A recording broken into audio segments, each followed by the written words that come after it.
Good morning, everyone. Good morning, future teachers, especially to Dr. Dennis Blando and to all of you who will watch, utilize, and view our video presentation.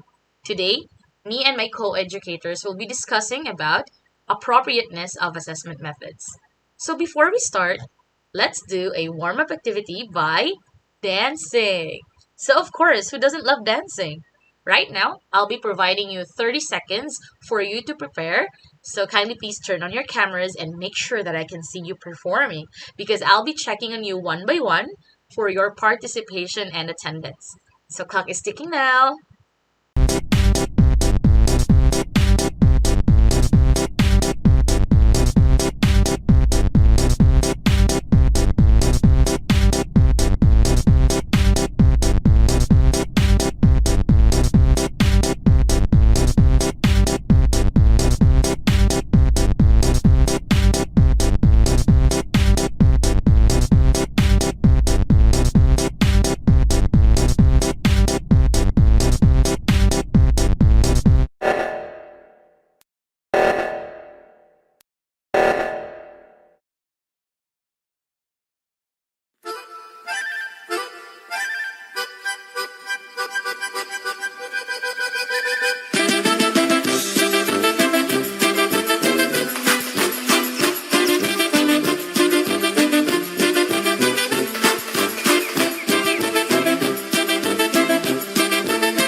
So, how's everyone feeling right now?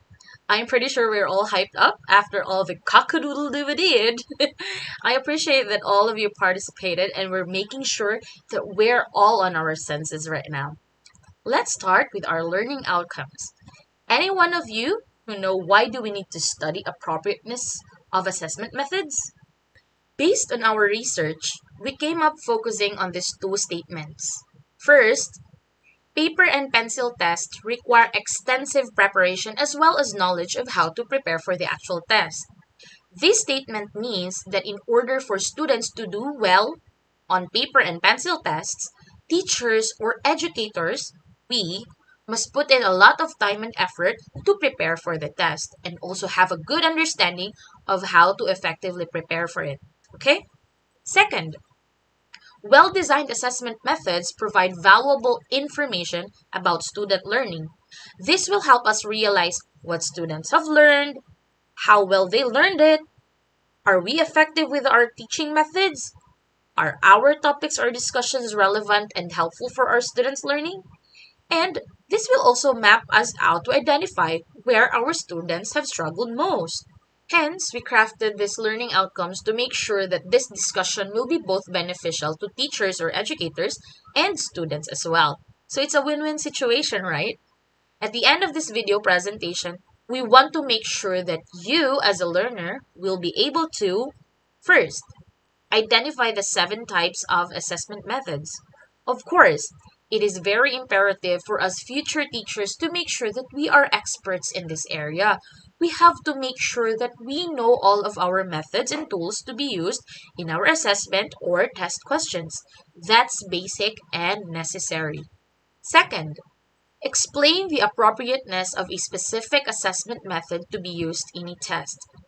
It is important to know the appropriateness of a specific assessment method to be used in a test because different assessment methods are designed to measure different aspects of knowledge or skills.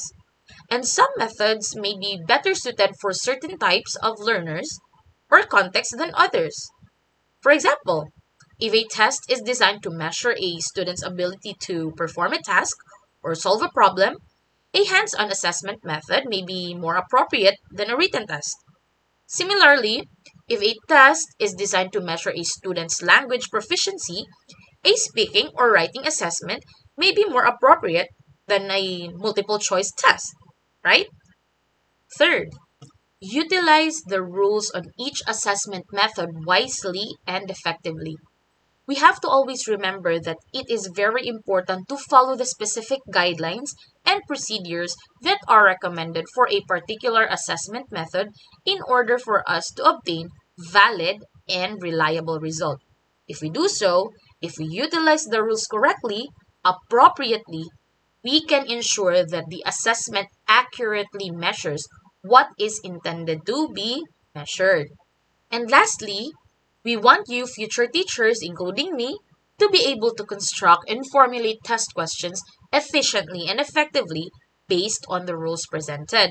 This is relevant to the previous or the third objective, or should I say, this is where the application of the third objective that I just recently discussed. In summary, with this topic or lesson, we are encouraging you to listen very carefully with our discussion, as this will help you in identifying methods, explaining its appropriateness, utilize the rules, and construct or formulate test questions that will result to valid and reliable results of students' learning. I hope we're clear with our objectives from this point. Before we divulge in each assessment method, let me reiterate the important steps in planning for a test. I know this has been previously discussed, but we just want to give emphasis of the following. So first, identifying test objectives or lesson outcomes. This will consist statements of what needs to be achieved by the students. So, just the same as what I did earlier, I laid down the objectives or lesson outcomes. This is to ensure that there is an alignment with what the teacher has been teaching and what the student is learning all about. In assessment or test, of course, we also need to identify the reasons why there is a need for an assessment. What is the goal all about? And this should be clear or concise and direct to the point for students to understand right away. Second, deciding on the type of objective test to be prepared. As mentioned earlier, the objective test should match or should be designed based on what should be measured. As an example earlier, if the students should be assessed with language proficiency, a speaking or writing assessment will be appropriate. If the student needs to be assessed with typing skills, then the students should be provided with a hands-on assessment focusing on words per minute type. See my point? I am pretty sure you're all agreeing. The third one is preparing a table of specifications or TOS. This is a test map that guides the teacher in constructing a test. This is to ensure that there is balance between items that test lower level thinking skills and those that test higher order thinking skills, or alternatively, a balance between easy and difficult items. Fourth, constructing the draft test items. The actual construction of the test items follows the TOS. And as a general rule, it is advised that the actual number of items, always remember, the actual number of items to be constructed in the draft should be double, times 2, the desired number of items. It suggests that creating twice as many items as the desired number is a good general guideline to follow. This is because not all items may be suitable for test or may need to be revised or eliminated during the review process. By creating a larger pool of items in the draft stage, there is a greater chance of identifying the best items for inclusion in the final test, and this is mostly relevant to the last important step in planning for a test, which is the fifth one: try out item analysis and validation. As emphasized over and over again, we need to make sure that the tests we are drafting are valid, reliable, and practical. So, as a guide for our today's discussion, this is our discussion map. There are 7 assessment methods that we will be discussing. I will be the first one to discuss the 3, which are completion, identification, and true or false. And this will be followed by Miss Charmy and Fernando for matching type and multiple choice. And lastly, for Miss Rosanna Ocania, that's for problem solving and as a test. So I'm getting excited now. Let's go to our first type of assessment method. What is completion? Completion is a type of test in which the student is usually required to supply a missing phrase, word, or letter in a written text. This is mostly known as fill in the blanks or incomplete statements. Completion questions require a student to complete a statement that is missing one or more key elements, usually in words, phrases, numbers, or events. It is also described as a type of test having multiple blanks to be answered per item. We have identified 2 types of completion. First, letter completion type and words completion type. For letter completion type, obviously these are for missing letters, mostly used or appropriate for kindergarten, nursery, daycare, elementary school, and the likes. So for example, number 1, A blank PPL blank. And then the teacher will be giving the description of what is being asked. So a red fruit. And then the student will be compelled to answer that it is apple. And then they will supply the letters P and E. Second example, B blank LL. The teacher will again provide the description or the meaning, a round bouncing toy. So that the student again will be obliged to answer letter A to complete the word ball. Last example, CH blank CKE blank. And then the description again, an animal that lay eggs. And then the student will be answering chicken, providing the letters I and letter N. Another type is words completion type, or known as fill in the blanks. Again, multiple blanks can be manifested per item. So for an example, a part of speech that names persons, places, or things is called blank. So the student will be required to answer at the blank, noun. Second example, the 3 states of matter are blank, blank, and blank. So again, multiple blanks can be manifested per item. And this is good for 3 points, for example. So the student will be obliged to answer solid, liquid, and gas. Okay? Let's go over to the rules of completion type of test. First rule, avoid over-mutilated sentences or too many blanks. We have to give enough clue to the student. We have to avoid using more than 2 blanks per item to reduce ambiguity and confusion. For example, the blank produced by the blank is used by the green blank to change the blank and blank into blank. This process is called blank. I'm laughing now. Even me, I cannot answer that question. I don't know what it's referring to. So again, we have to give enough clue to the students so that the test item or the question will be valid. Second rule, avoid open-ended items. There should be only one acceptable answer. For example, Dr. Jose Rizal wrote blank. Although if you will look at the test item, you will really see that it's indeed a valid question. But it doesn't allow the student to have only one acceptable answer because the student can answer noli me tangere or el filibusterismo. We have to ensure that each blank corresponds to only one correct answer. Okay? Third rule, the blank should be at the end or near the end of the sentence. So for example, a word used to connect clauses or sentences or to coordinate words in the same clause is called blank. So you can see my point, right? The structure of fill in the blank questions such that the blank comes at the end of the statement enhances readability and can reduce confusion to the students. Fourth rule, ask questions on more significant items, not on a trivial matter. For example, Jose Rizal was born on June blank 1861. Second example, Jose Rizal is our national blank. Although this can be seen as valid test items, but the answers are not really that of significance. We have to avoid copying text directly from our textbooks to construct questions. This can lead to emphasis on trivia and only encourages memorization. Lastly, we have to ensure that blank spaces are of the same length. The length of the blanks must not suggest the answer, so better to make sure the blanks are uniform in size. Example, a part of speech that names persons, places, or things is called blank. A word used to connect clauses or sentences or to coordinate words is called blank. As you can see, the length of the blanks are uniform in size so that it will not suggest the answer.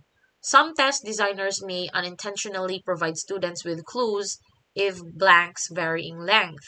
So we have to consider providing a uniform column to the right of the question in which students can record their answers. So I hope we're all clear with completion type of exam or test. Let's now proceed to identification. What is identification? Identification is a recall type of examination. It usually demands only a short answer, most often used to test remembering key facts and terms, and no clues or choices of answers. We have identified three types of identification. First is identification itself. Second, enumeration. Third, error identification.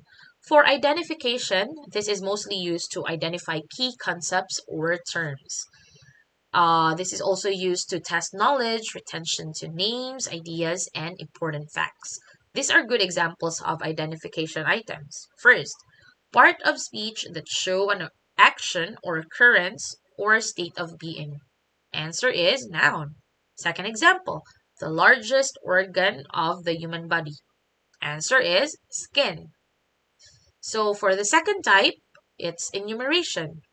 This is mostly used to identify a set, list, or collection of a particular scope, and this tests retention or remembering.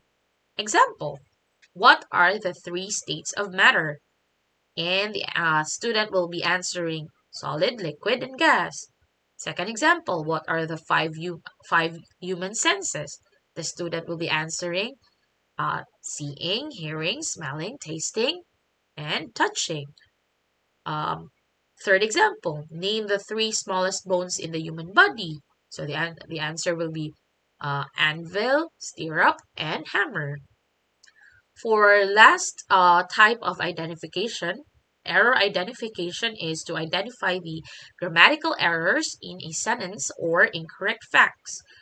So this is an example of error identification. Mostly those in color red are in underlined words, and the last one will be no error. So water, also known as H3O, makes up about 71% of the Earth's surface. Water can exist in three different states: solid, liquid, and gas.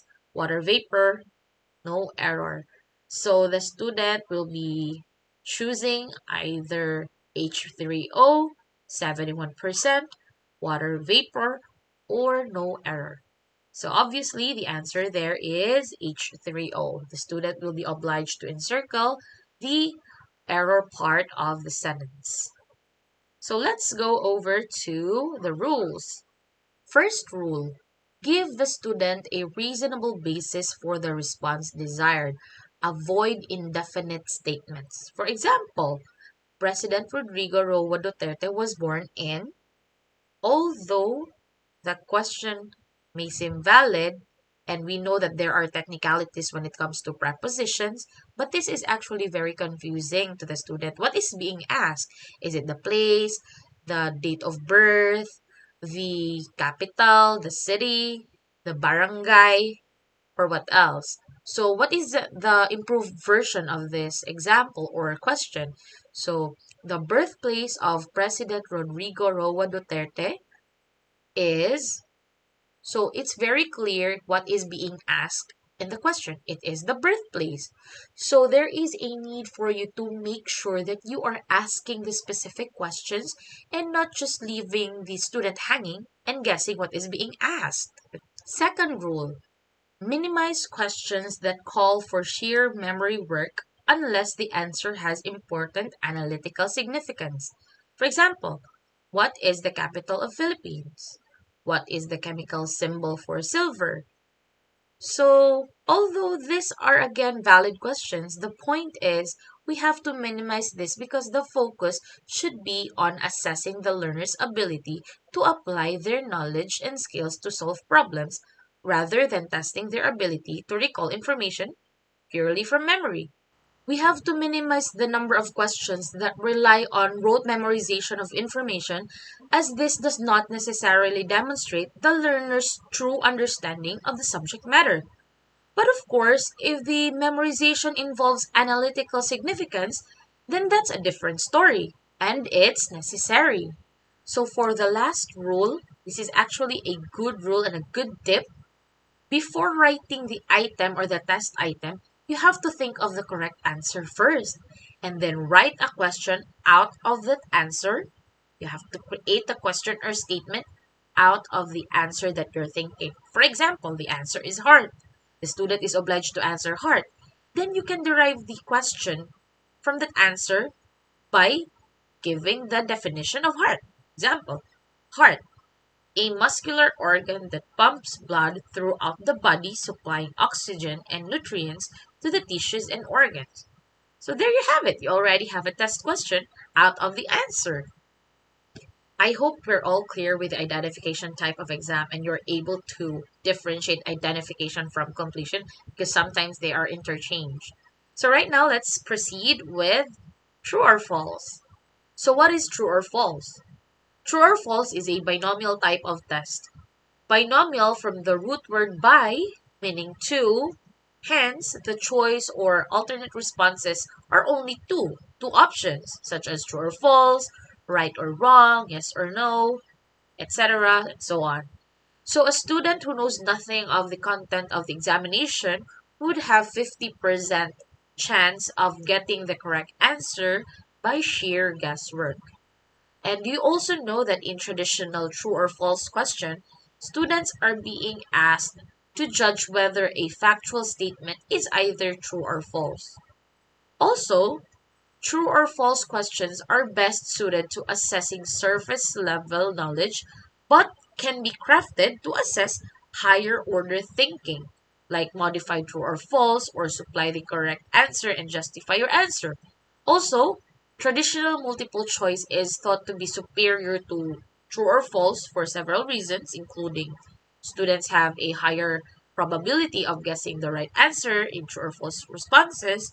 True or false questions offer the little insight into why student may answer incorrectly. Lastly, true or false questions are necessarily absolute. It can be difficult to write questions that are ambiguously true or false. This is really true. So let's now proceed to what are the common types of true or false tests. These are the common types of true or false test items. So, true or false itself, right or wrong, yes or no, check mark or cross out, and modify true or false. Sometimes our teachers will create advanced level type of true or false. So, this is the one, modify true or false.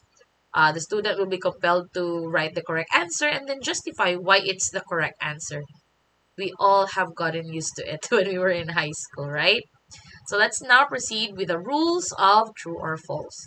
First rule, avoid using the words always, never, often, and other words that tend to be either always true or always false.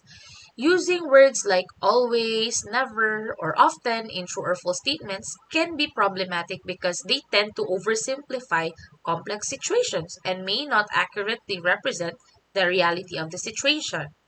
Second rule, avoid long sentences as these tend to be true. Keep sentences short. So long sentences can be difficult to understand and may lead to confusion, while shorter sentences tend to be clearer and more concise. Next, avoid trick statements with some minor misleading word or spelling anomalies, misplaced phrases, etc.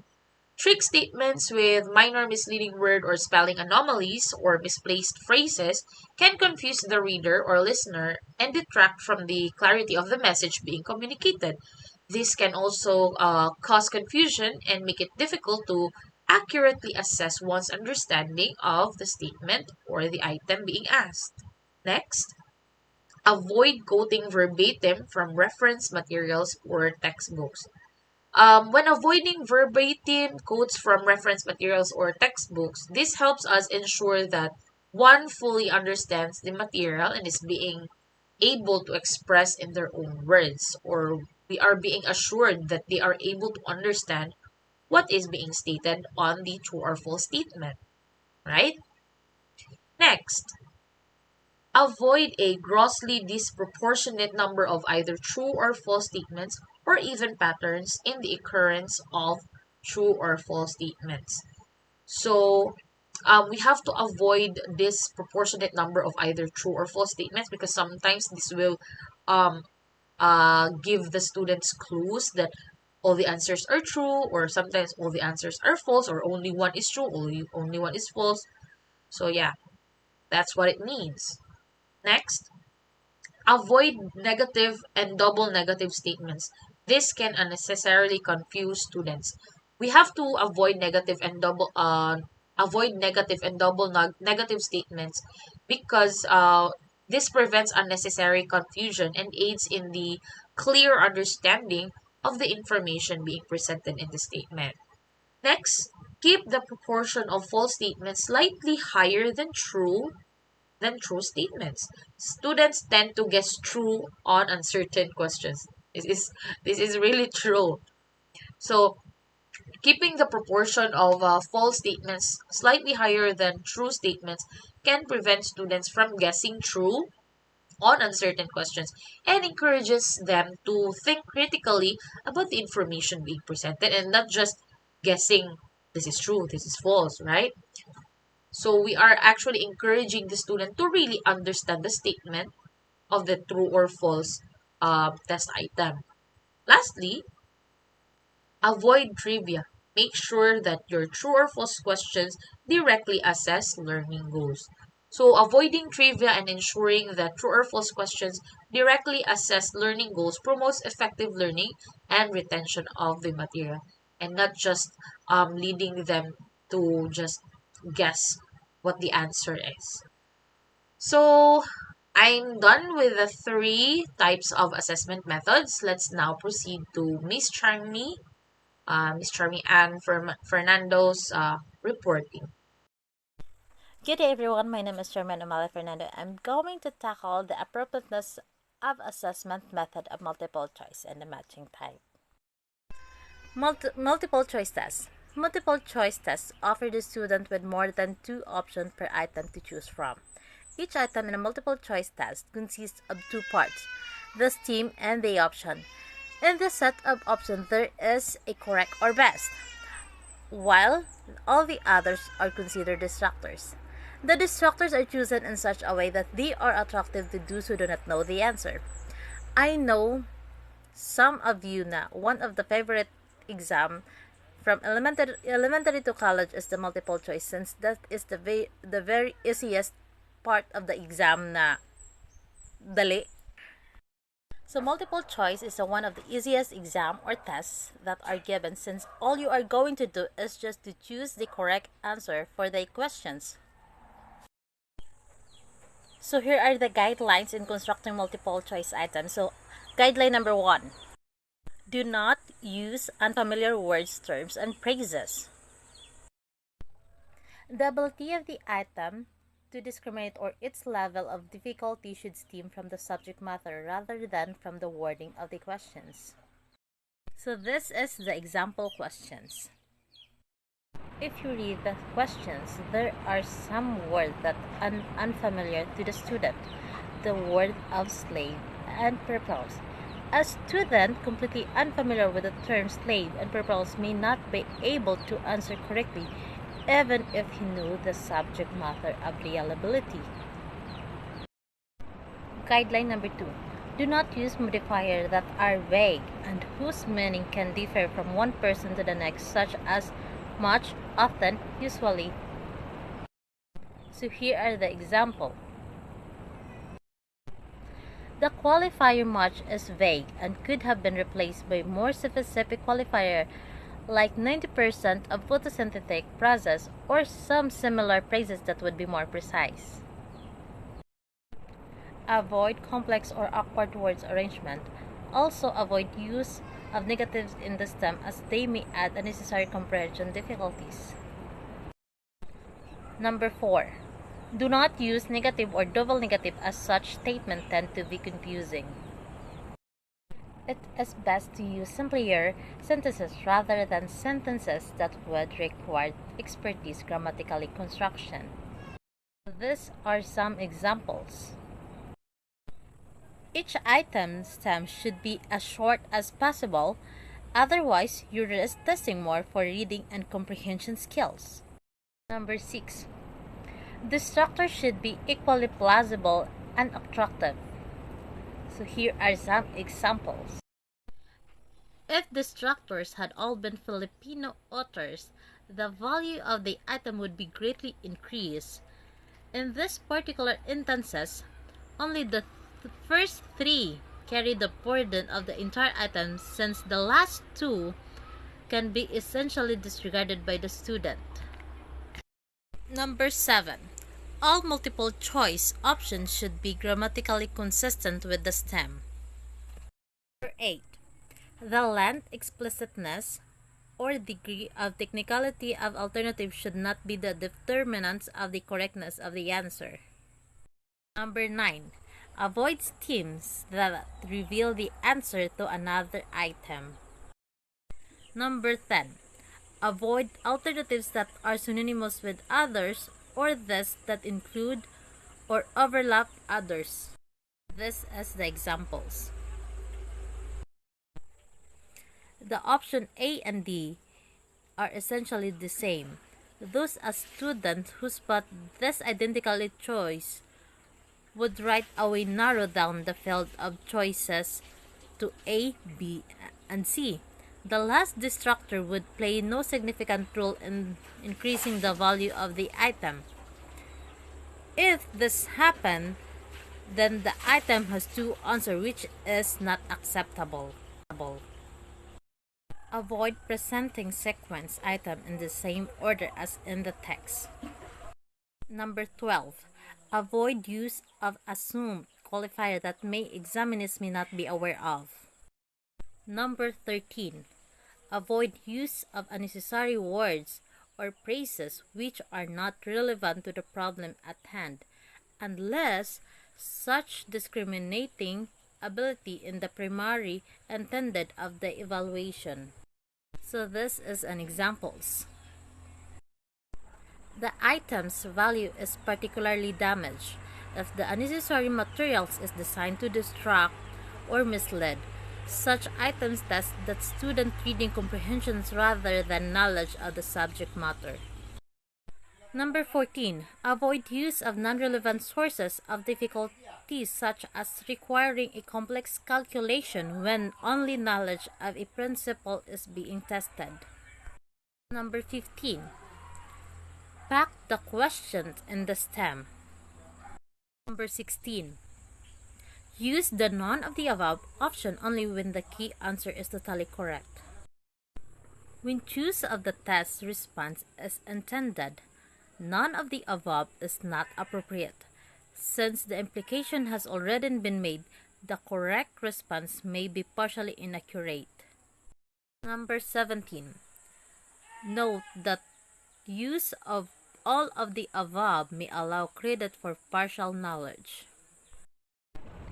In a multiple option item, allowing only one option choice if a student only knew that the two options were correct, he could then reduce the correctness of all of the above.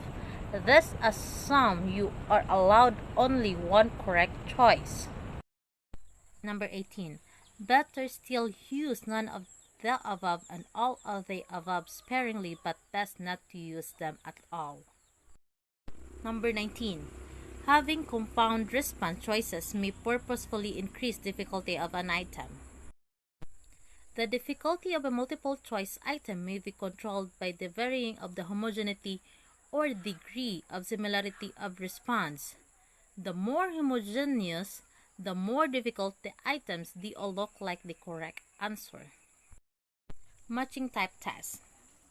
The matching type test may be considered modified multiple choice type item where the choices progressively reduce as one successfully matches the item on the left with the item on the right.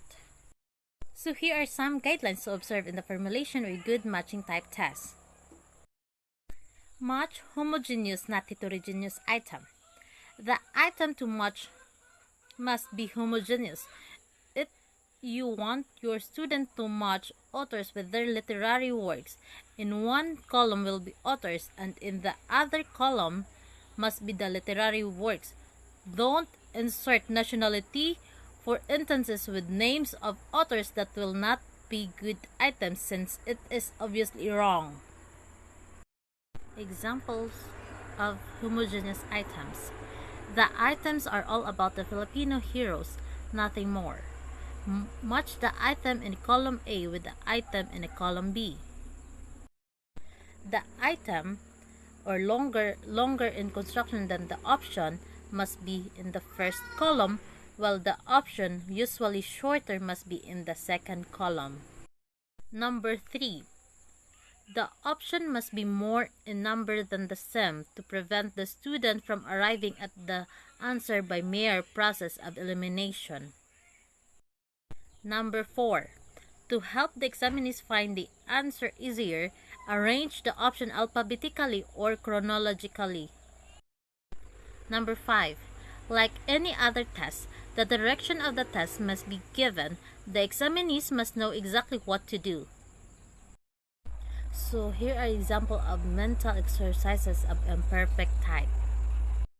Matching type items, unfortunately, often test lower order thinking skills and or unable to test higher order thinking skills such as application and judgment skills. If you intended to make use of this imperfect type of matching test, make sure you indicate in the direction to caution the student who usually think that an answer may not be repeated.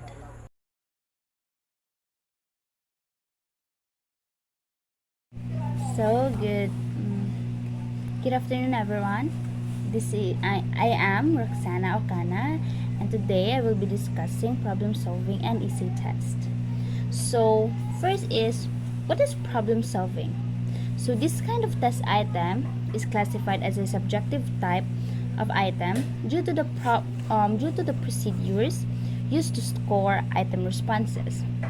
Instructors can assign full or partial credit to either correct or incorrect solutions, depending on the quality or kind of work procedure presented. And next is we have different problem solving according to the different philosophers. First, we have problem solving according to Skinner. So, according to him, problem solving is the process of overcoming difficulties that hinder the achievement of a goal. Then, next is we have John Dewey. According to him, problem solving is woven into the fabric of logical thinking. The problem determines the goal, and the goal controls the thinking process. So it is according to the two philosophers. Then there are advantages and limitations in making problem solving test items. First, we minimize guessing. The reason is that it requires students to provide an original response rather than select from several alternatives, which students can't do like any mini miny mo while answering the problem solving. Next is problem solving is easier to construct than multiple choice and matching items. Next is it can appropriately measure learning objectives because it focuses on the ability to apply skills or knowledge in the solution of problems. Problem solving can also measure an extensive amount of content or a large number of learning objectives. So next is its limitations. So problem solving generally provide low test and low scorer reliability. The next is it requires an extensive amount of instructors' time to read and grade. Problem solving I generally do not provide an objective measure of students' achievement or ability. Subject to bias on the part of the grader when partial credit is given. So for the next part is we have here the suggestions for writing problem solving test items. So first is identify clearly and explain the problem. So first and foremost, it is important to identify and explain the problem to create a successful solution. To do this, start by getting the root of the problem. Ask yourself questions such as what is causing the problem and what are the implications of this problem. This will help you to identify the underlying causes and effects of the problem. Once you have done this, it is important to articulate problem concisely and clearly. Explain the problem using language that is easy to understand and accurate. And accurately describe the issue. This will ensure that everyone involved in the solution process is on the same page, and that all parties involved understand the problem well. So we have example here. So as we can see in the desirable part, it clearly states the problem. During the car crash, the car slows down at the rate of 490 meter per second square. Using the car as a frame of reference, what is the magnitude and the direction of the gram force acting on the 100 kilogram driver. So it really states here the problem. Okay, and then number 2, it provides provide directions which inform the students of the type of response called for. So we must provide directions that inform the students of the type of response called for so that they understand exactly what is expected of them. This will help them to ensure that the students can complete the task correctly and promptly. And also, it will also help to reduce confusion and frustration, as students will not be left guessing as to what is expected of them. Providing clear directions will also help to foster a positive learning environment, as students will feel more confident and secure knowing exactly what is expected of them. So as we can see in the picture, this is how it feels when we try to understand math, right? Like, we want to cry because we can't really understand it that well. So next is, okay, the number 3 is state in the direction of whether or not the students must show his or her work procedures for full and partial credit. Requiring students to show their work procedures help to ensure that they are comprehending the material, and encourages them to think critically and solve problems on their own. Okay, and then additionally, letting them show their work procedures is an important part of the assessment process, as it allows the teacher to assess the student's understanding and provide feedback. Okay, and then number 4 is that separate item parts and indicate their point values. Decide in advance how incorrect answers in earlier steps of a problem will affect the score in later steps. So, it is important to separate item parts and indicate their point values to ensure that students are rewarded for their understanding of the material and for the skills used to solve the problem. Additionally, by deciding in advance how incorrect answers in earlier steps will affect the score in later steps, students can be encouraged to check their work and think more critically about their answers. This can also help to promote more accurate problem solving.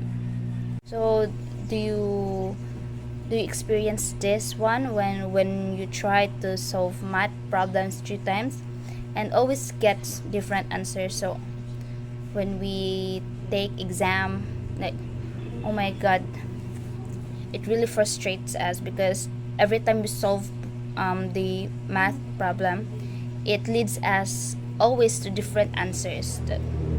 That's why we look like this when we try to understand math or to try to solve math. Next is use figures, conditions, and situations which create a real problem. So, using figures, conditions, and situations in problem solving create a realistic problem. Okay? When constructing a problem solving test item, it is important because it helps to ensure that the test taker or the students can apply their knowledge and skills in the real world context. This also allows the test to better assess the student's ability to think critically and solve problems, rather than simply recognizing or memorizing facts. Additionally, this also helps to create a more engaging and relatable test experience, which can increase motivation and engagement with the material.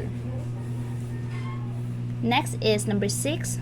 Ask questions that elicit responses on which experts could agree that one solution and one or more work procedures are better than others.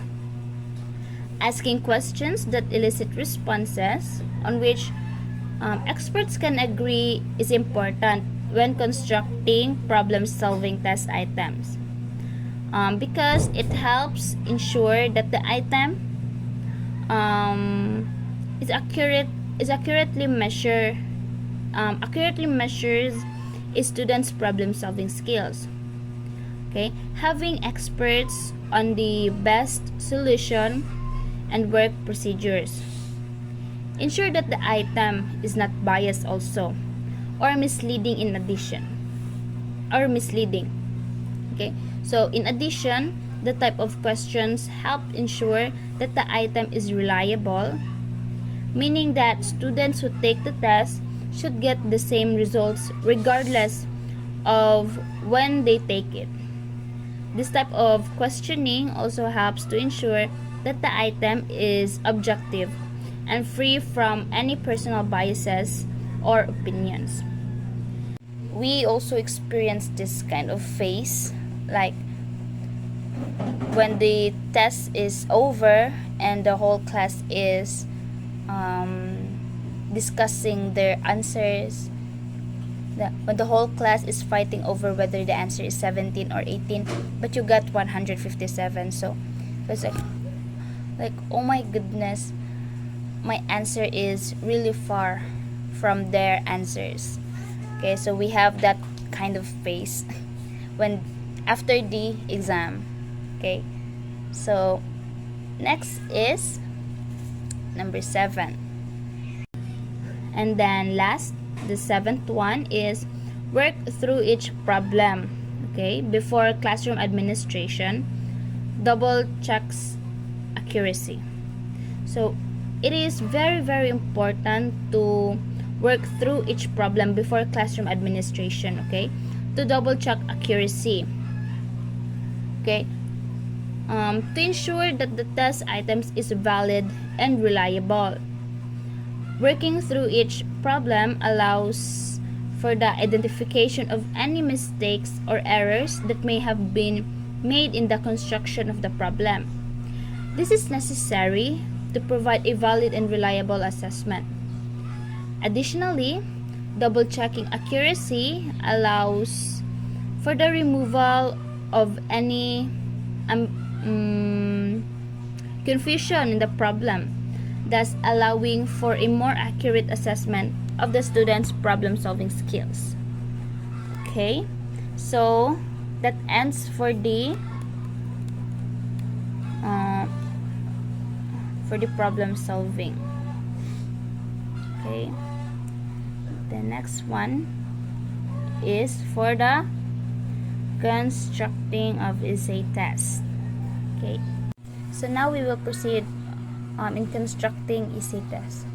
So a classroom essay test consists of a small number of questions to which the student is expected to demonstrate his or her ability to first is recall factual knowledge, and then next is organize knowledge, and last is to present the knowledge as logical, integrated answers to the questions. Okay, and we have two classifications of essay test. First is we have extended response essay test item and the limited response or short answer essay item. So for the extended essay items, it allows students to select any factual information that they think is pertinent to organize their answers by their best judgment. Then next is the limited response or short answer essay test items.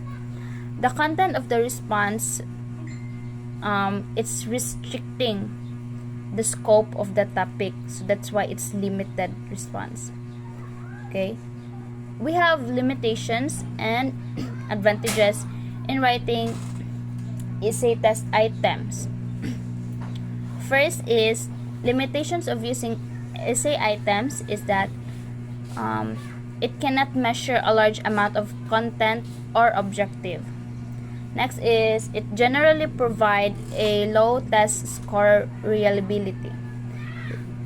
Okay, and then third is it requires an extensive amount of instructor's time to read and grade, the same as the problem solving, and generally do not provide an objective measure of students' achievement or ability.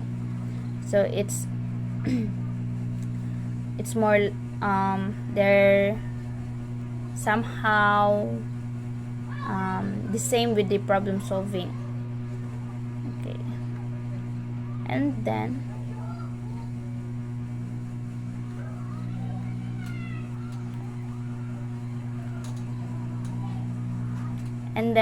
next is for the advantage. It's easier and less time consuming.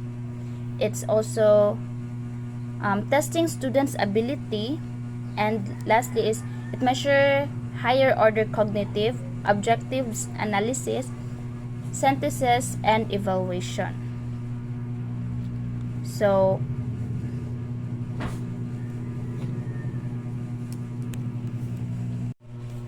next is we have easy questions can be used to measure the attainment of variety of objectives. So we have 10 of this one. So first is the comparing. So example of this is like describe the similarities and differences between and it could be like describe the similarities, compare the following methods, like that. You're about to compare two things. Okay. Next is the applying. Using the example of this like is when you say using the principles of blank as guide, describe how you would solve the following problem situation. So you're about to apply something. Okay, or like describe a situation that illustrates the principle of something.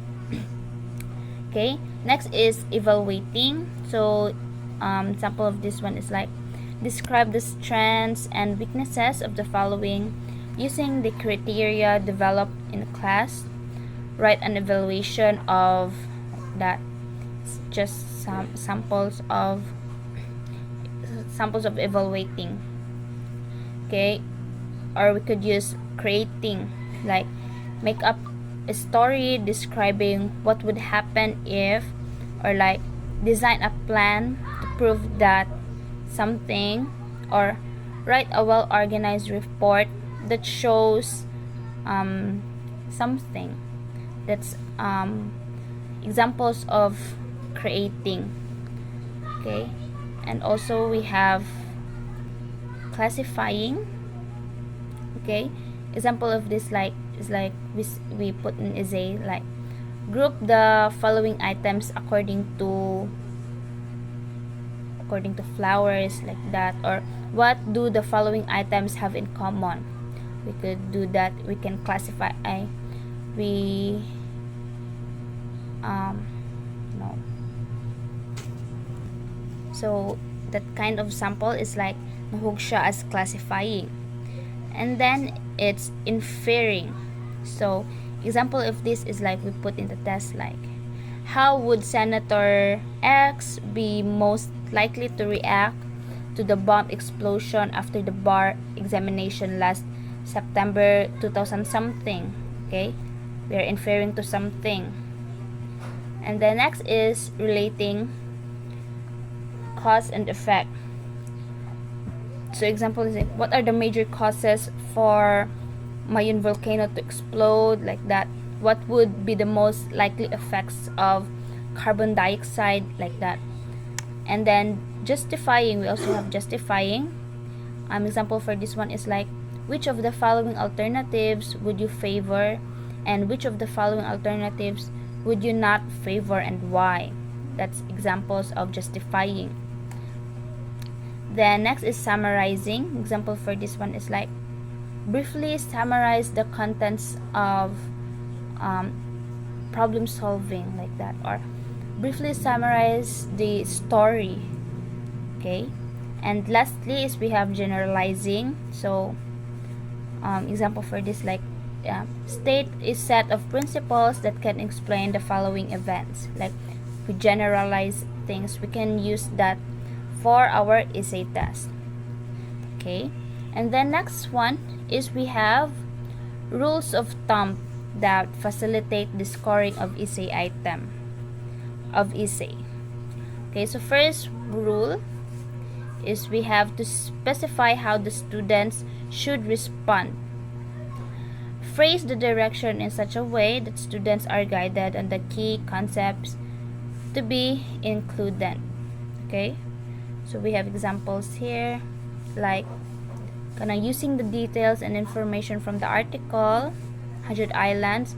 So as we can see here, like we will give 10 points if the students give the history, and another 10 points if the students can give interesting features like that. So we must give I must specify how the students would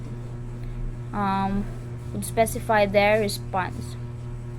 Okay, next one is inform the students of the criteria to be used for the grading of their essay. So like example, it's like something like criteria. Okay, like we have example for this is like write an essay of the topic plant photosynthesis using the keywords, and we will give them like criteria, like we will be grading their coherence, the accuracy of statements in their essay, the use of keywords, clarity, like that. We can put criteria. Okay, we must put criteria in making essay test.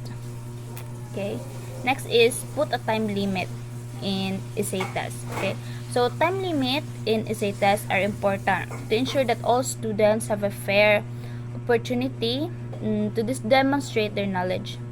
Setting a limit allows students to focus their efforts on most important aspects of the test, and also it prevents them from wasting time on tangents or minor details. Also, it also helps to prevent students from getting overwhelmed or stressed out by the long test, which can lead to poorer performance. And time limit also helps to ensure that all students can complete the test within the allotted period of time, preventing any academic inequality. Okay, next is the fourth one, decide on your essay grading system. So essay grading systems are important for assessing students' performance, providing feedback, and helping to set standards for students' achievement. So having a consistent and clear grading system allows teachers to evaluate students' work more accurately and fairly. And it also ensures that students understand what is expected of them and that they know how their work will be evaluated. Okay, by having an established system, or it can be easier to track students' progress and identify areas of need that needs improvement. So that's why we must set grading system on how we grade our essay test. Okay, then the fifth one is decide on your. The next one is evaluate all the students' answer to one question. So before proceeding to the next question, we must evaluate all the students' answer to one question for several reasons. First is it allows us to assess each student's understanding of the material.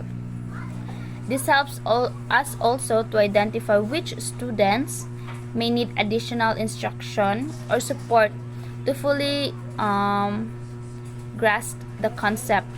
Okay. Additionally, evaluating the answers of all students to one question allow us to identify any patterns of incorrect or incomplete answers. This can also help us identify any potential gaps in the lesson plan, allowing us to make adjustments to ensure that all of our students gain a complete understanding of the material. Finally, it allows us to provide feedback to the students, helping them to understand why their answers was incorrect or incomplete and what they need to do to improve. Okay? Next is evaluate answers to easy questions without knowing the identity of the writer or the students. So this is another attempt to control personal bias, okay, or like teacher's favorite. Okay, this is another attempt to control personal bias during scoring. Answer to essay questions should be evaluated in terms of what is written, not in terms of what is known about the writer. So it should not be what is known or from the context of with them. Okay, they may be our favorite, but their answers may be sometimes wrong. So if we know the writer, there be possibilities that we can have some biases. Okay, so the best way to prevent prior knowledge from influencing our judgment is to evaluate each answer without knowing the identity of the students. This can be done by having the students write their name on the back of the paper, or by using code numbers in place of their names. Okay, so next is rule number 7 is, whenever possible, have 2 or more persons grade each answer. So the best way to check reliability of a scoring of essay, and also it's the best way to check to obtain 2 or more independent judgments. Okay, although this may not be feasible practice for routine classroom testing, it may be done periodically with a fellow teacher, okay, the one who is equally competent in the area. Obtaining 2 or more independent ratings become especially vital when the results are to be used for important and irreversible decisions. So some teachers use cumulative criteria, example like that, adding the weights given to each criterion as a basis for grading, while others use the reverse, which is they begin with a score of 100, and then points are then deducted every time a teacher encounters a mistake or when a criterion is missed by the students in his essay. Okay, so we can do those 2 things. And then next one is, do not provide optional questions. So optional questions should not be used when making essay tests, because they can lead to unreliable testing. So optional questions give students the ability to choose which question will they answer, which can lead to a lack of uniformity in the results. Okay, so this lack of uniformity can be difficult to analyze and can lead to inaccurate assessment of students' performance. Additionally, optional questions may be too difficult for some students, which could lead to them not attempting the questions and thus not being accurately assessed. Okay, so we must not do optional questions.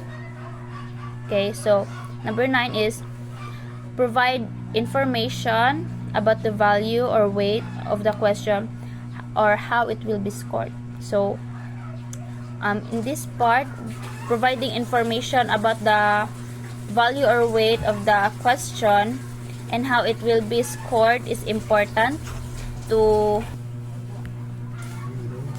So rule number 9 is, provide info about the value or weight of the questions and how it will be scored.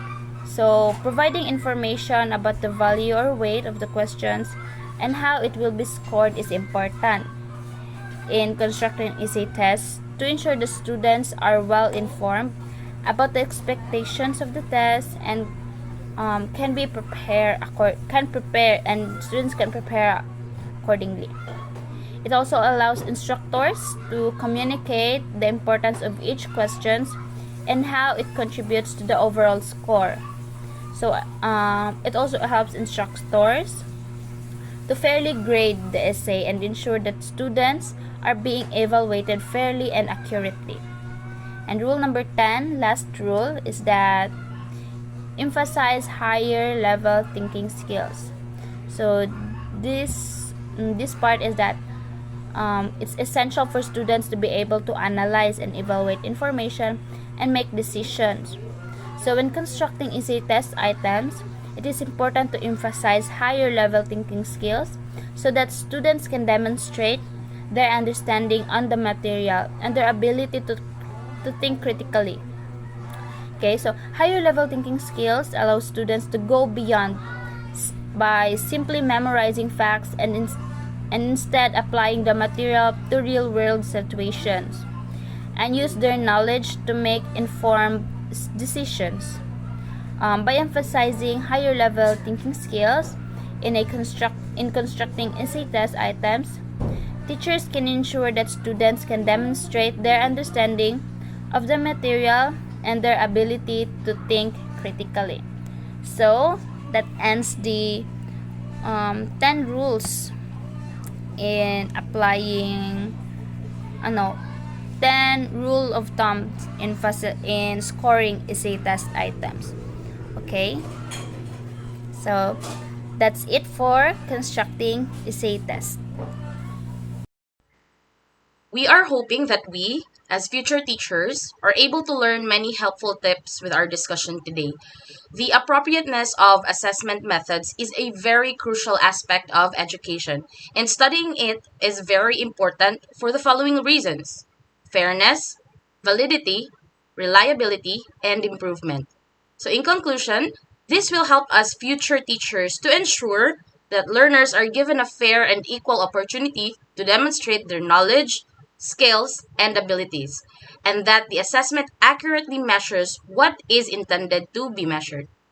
I hope we're all ready for our activity session. Kindly please answer the following questions and post your answers in our Facebook page. Thank you so much, teachers. Have a great day.